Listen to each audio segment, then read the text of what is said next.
Hello, everybody. Give everybody a second to get in here.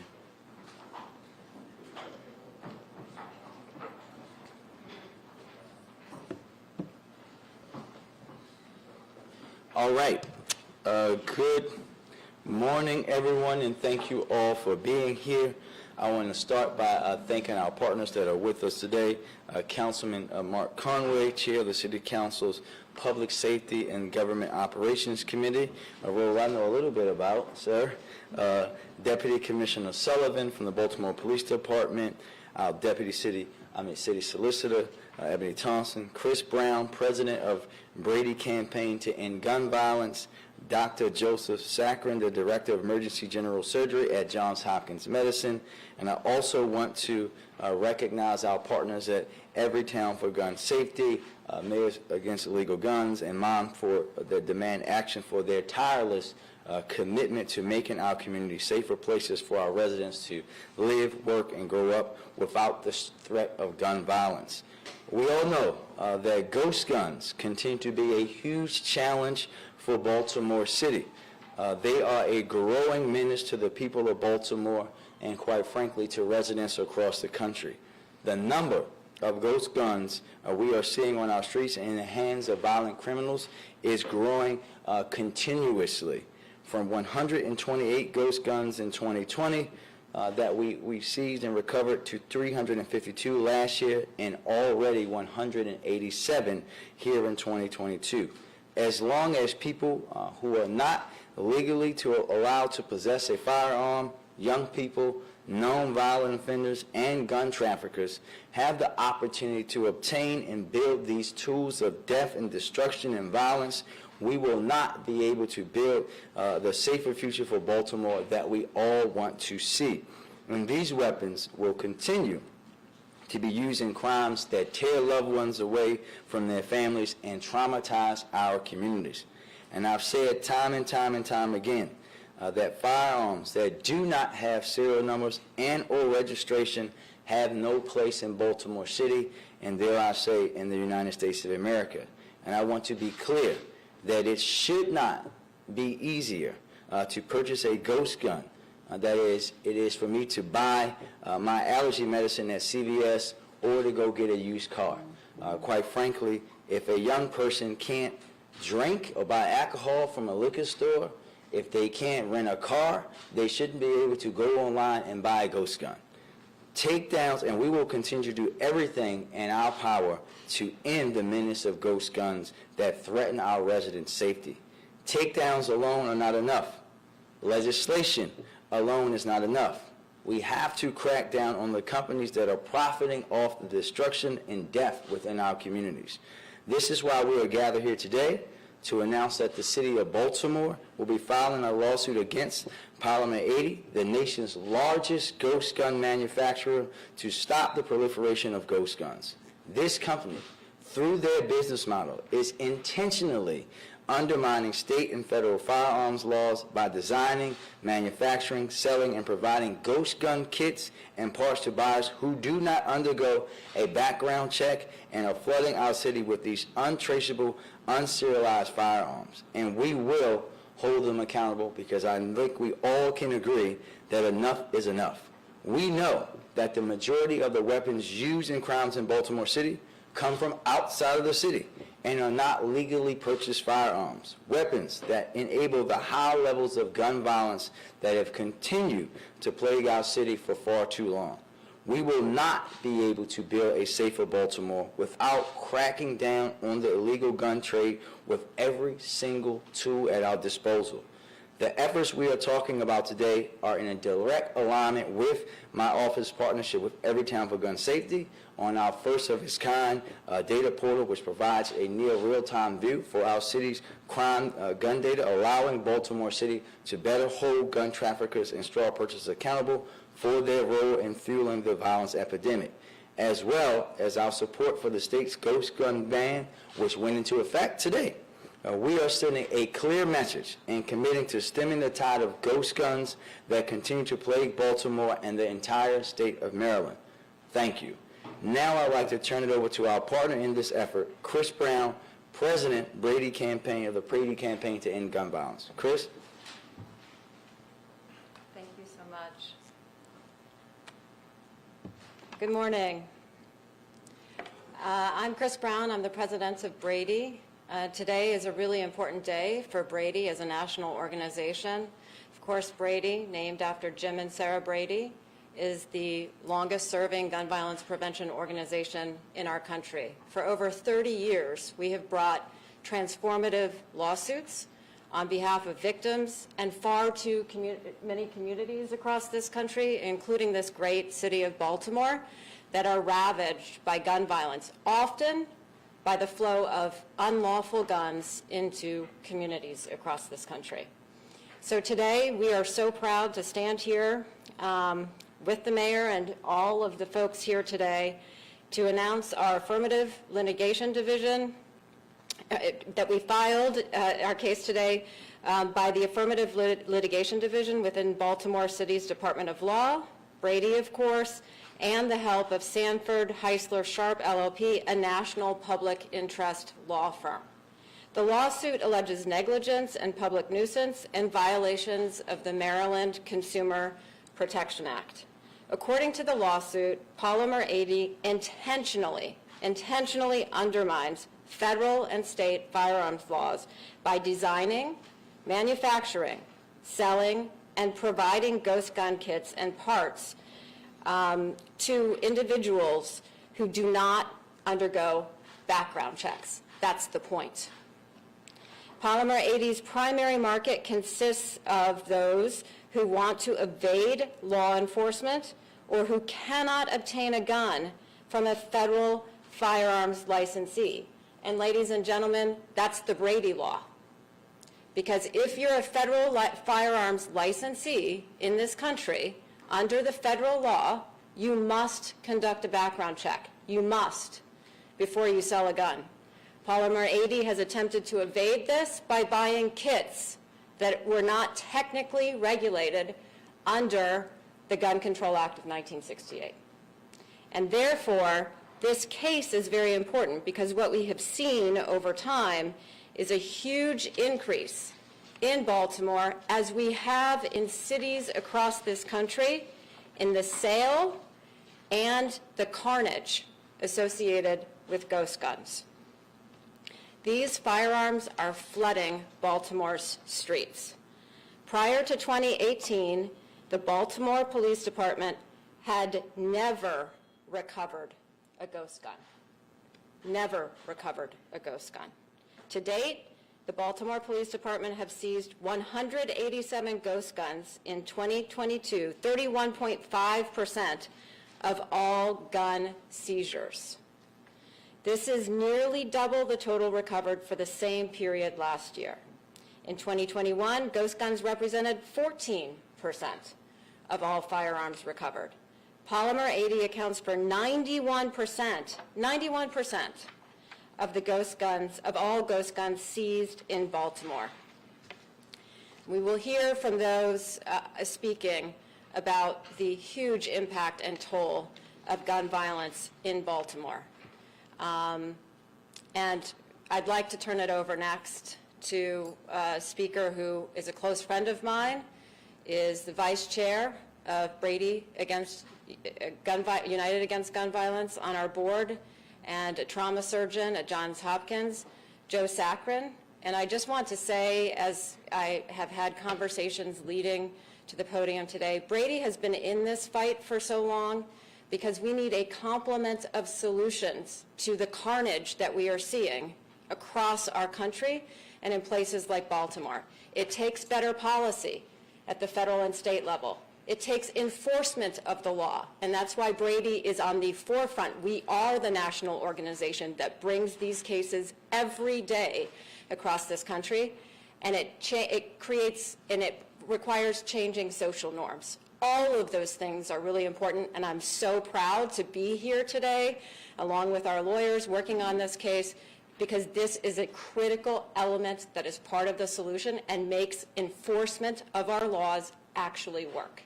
Thank you.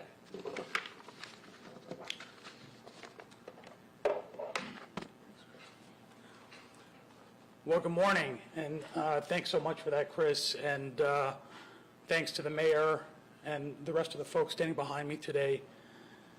My name is Joseph Saccharin. I'm a trauma surgeon here in Baltimore, but I also come to this conversation as a survivor of gun violence, as someone that understands what it's like to be on the other side of that curtain. And as we stand here together on the heels of yet another horrific and senseless tragedy in Uvalde, and just before that in Buffalo, of course we can understand why those mass shootings get a significant proportion of the media's attention. But it's important to recognize that mass shootings are a fraction of the gun violence we are seeing in America. And in fact, every day in cities like Baltimore, we have young brown and black men, high school students, and even pregnant mothers that are being slaughtered on our streets. And those stories have to be told.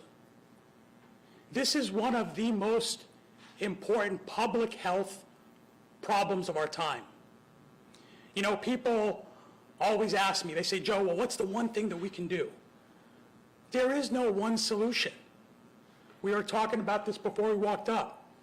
Tackling this complex public health problem requires us to take a multifaceted approach where we can really tailor our solutions to the specific gun-related injuries. And stopping the unregulated proliferation of ghost guns is one of those steps.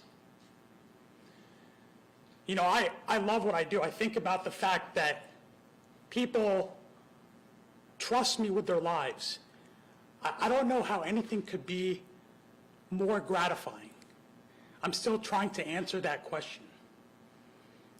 And as I think about what I have to see day in and day out, I think about those moms and those dads that I have to walk into those waiting rooms and explain to them that their child is never coming home again. That's unacceptable. And I cannot just stand here and believe that that is the best that we can do. And here's the reality, is the burden of this problem cannot be on the shoulders of a few. We all have to come off the sidelines of history and be part of the solution to changing the narrative and what's happening in Baltimore and across this country. And that's going to require us breaking down the silos where healthcare systems, public health departments, law enforcement, businesses, and perhaps most importantly, the community, right, are part of the solution. Because we know that people in the community, those that are closest to the struggle, they know what those solutions are. And so we have to really engage this in a very holistic and comprehensive way. You know, we talk about the deaths that happened that continue to plague the city. Let me remind you that last year we had over 700 non-fatal injuries in Baltimore. Some of you might ask, okay, well, you know, they didn't die, what's the big deal there? We know that in communities and cities like Baltimore, the re-injury rate is 40% in 5 years. So those victims are an opportunity and a teachable moment for us to say, hey, let's figure out where the problems are so we can help prevent them from ever coming back and being in this situation again.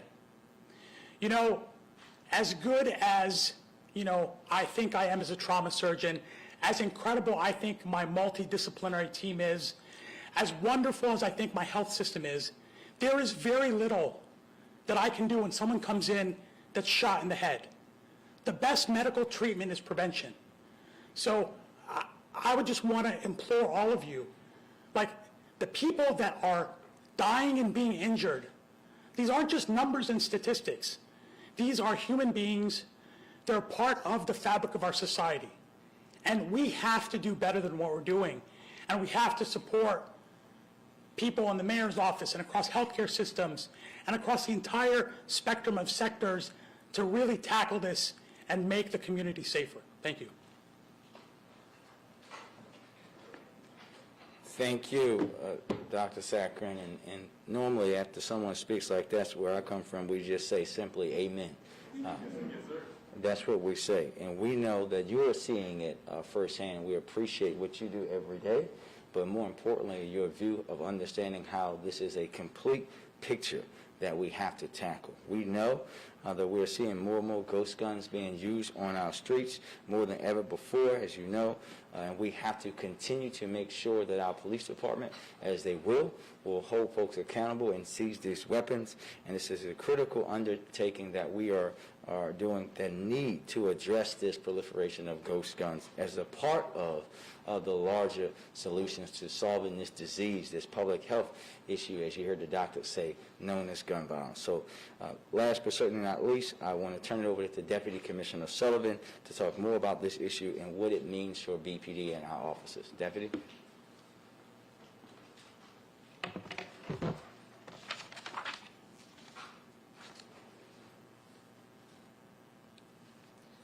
So as of today, it's illegal to buy or sell a ghost gun in Maryland.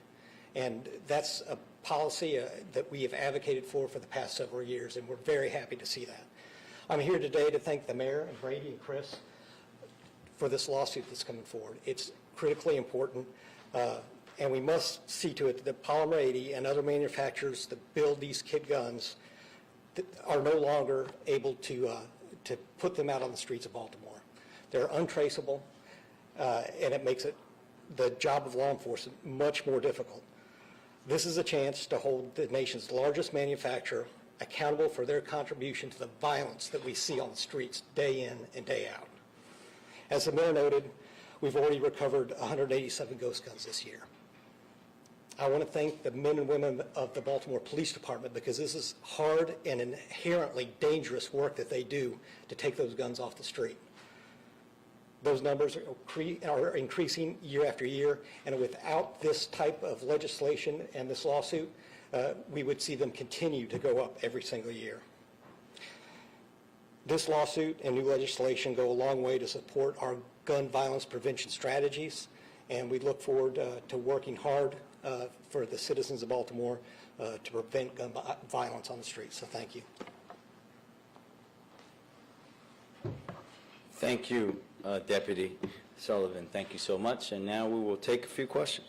Mr. Mayor, part of the lawsuit is to recover damages and costs incurred because of ghost guns. Do you have a figure associated with that? I will let the Deputy Solicitor talk about all legal specifics. Deputy? Good morning. I think we actually have our solicitor here that actually has the figures. But go ahead, solicitor. This is why you have a really good deputy to make sure that she answers the questions that get asked. The damages are very, very substantial. We do not yet have a compilation of exactly what they are. We'll have experts assess that. The damage types range from societal problems that are created right down to the hard cost of cleaning up the mess that Baltimore 80 has created here in the city. Mr. Solicitor, it seems like there have been some other lawsuits from other cities in the country against this very gun manufacturer.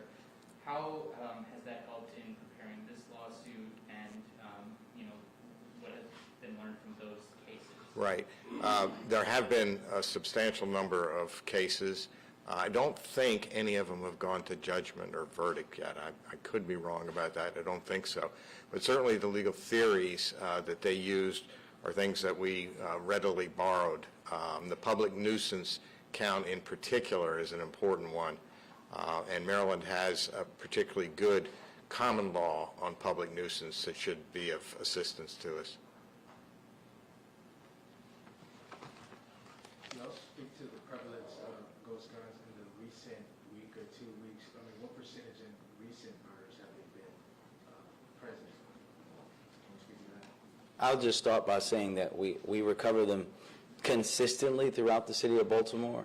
I'll let the deputy talk about if we know yet that if we recovered one that's been directly tied. But again, I want to just be mindful that they aren't as easy to trace as you heard many of them in the incidents. But I'll let the deputy talk about that direct. Deputy.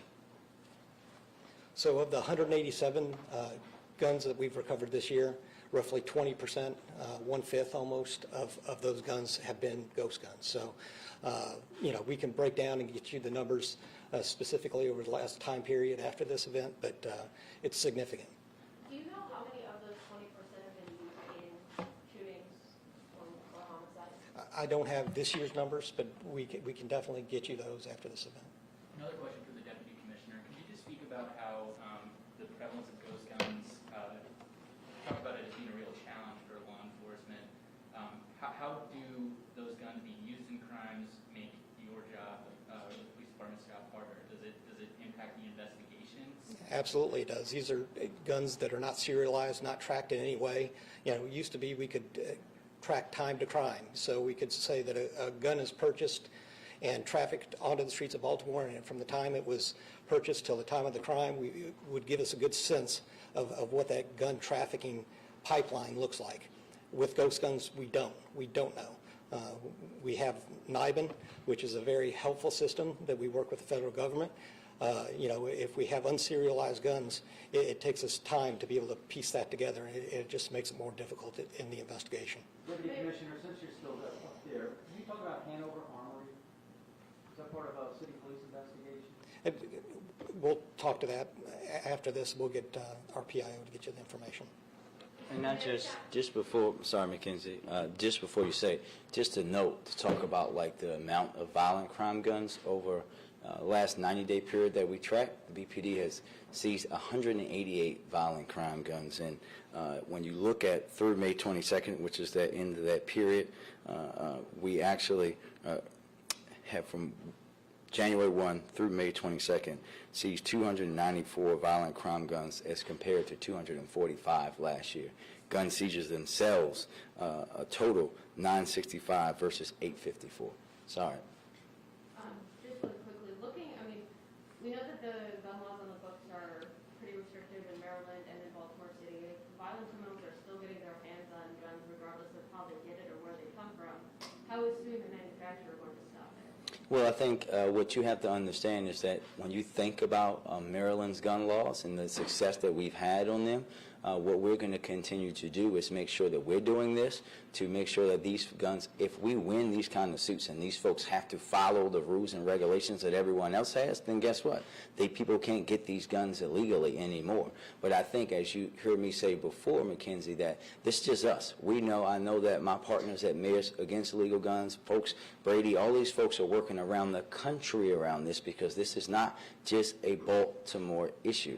This is an issue for the entire country. We are the wealthiest country in the history of the world, but we have some of the most backwards and outdated things and rules and regulations that you can imagine. Like I said earlier, if a young person if I can't walk into CVS and just buy Allegra, then someone who's 15, 16, 17, 18 years old shouldn't be able to go on the internet and buy a gun and put it together at home. We can evolve past that. At some point in this country, we have to understand that we're not talking about, you don't hear us talking about taking away people's legal right to own firearms. This is about illegal guns in the hands of people that should not have them, period. At some point in this country, the sanctity of American lives and children's lives has to outweigh the sanctity of American guns. Alexa? Given the violence we saw this past weekend, really overall, do you still have confidence Commissioner Harrison can effectively lead the department and reduce crime in the city? Commissioner Harrison is our police commissioner, Alexa. Point blank, period, no ifs, ands, or buts about it. But to your second point, I think it would be interesting for you to note this. As you know, on February the 20th, when February the 1st started, our city was up 25% in homicides. When May started, we were up 13% in homicides. As of you and I talking right now, we're up 1.5%. At the beginning of May, our non-fatal shootings were up 20%. as you and I are talking right now, we're up 6%. So even with that progress, I want us to keep going and have more so that we're in the negative, and that's what we're going to do each and every day, working with the police commissioner, working with our federal partners, working with our state partners, working with the community each and every day. Where is he? Where is he? Well, I think it's very public that the police chiefs, many police chiefs in the country are at this major city police chiefs conference in San Francisco. So he's out there with his counterparts, as mayors do, as journalists do. They're all getting together to talk about how they can work better together. Yes. Mayor, a question possibly for the Deputy Commissioner. Baltimore City residents appear to be fighting back. Its crime is rampant. And just last week alone, reportedly a community beat up and held down a suspect until police got there to arrest her. And then yesterday there was an armed robbery in a store in northeast Baltimore. And the employees intervened until the police arrived. What were your thoughts, and possibly the deputies as well? Well, I'll just say that that to me is nothing new. We've seen that happen in Baltimore many times, and people are doing what people should do, and they're able to do that situation. If someone is coming in and trying to harm you and your coworker, and you have the ability to intercede in that and keep yourself safe in any way, then people are going to do that. If people see someone get shot, like, these are the things that we ask people to do. Get up, get involved, help us out. And we want our police to be doing that. We want our residents to be safe. We don't want them putting themselves at risk. But we also understand that this is Baltimore, and people take pride in their communities and their business and the places that they work. Last question. We know that so many guns are trafficked to Baltimore illegally from out of state, and so we have some neighbors like DC with similar lawsuits, but others like Virginia, as far as I know, have not enacted similar lawsuits. What conversations are you having with our neighbors who are disinterested in pursuing this lawsuit against those gun manufacturers? Well, these kind of conversations are happening with mayors across the country. Again, we're going to continue to push these things on our federal partners at the congressional level. There are things that we know are pending right now, like we should have a ATF director. There's laws that are sitting there pending that they should approve right now that can help across this country. But we're never going to stop. This is just one thing that we're going to be trying to do in a coordinated effort with mayors and leaders around the country to have this impact, because we're not going to mayors are no longer going to sit by and wait for things to happen, because, hey, I was in 9th grade when Columbine happened, and what's changed since then? Mayor, Thank you. This lawsuit is going to take, assumingly, years to go through. There are laws in the books right now in the city and across the state that aren't being enforced when it comes to gun violence. Are you?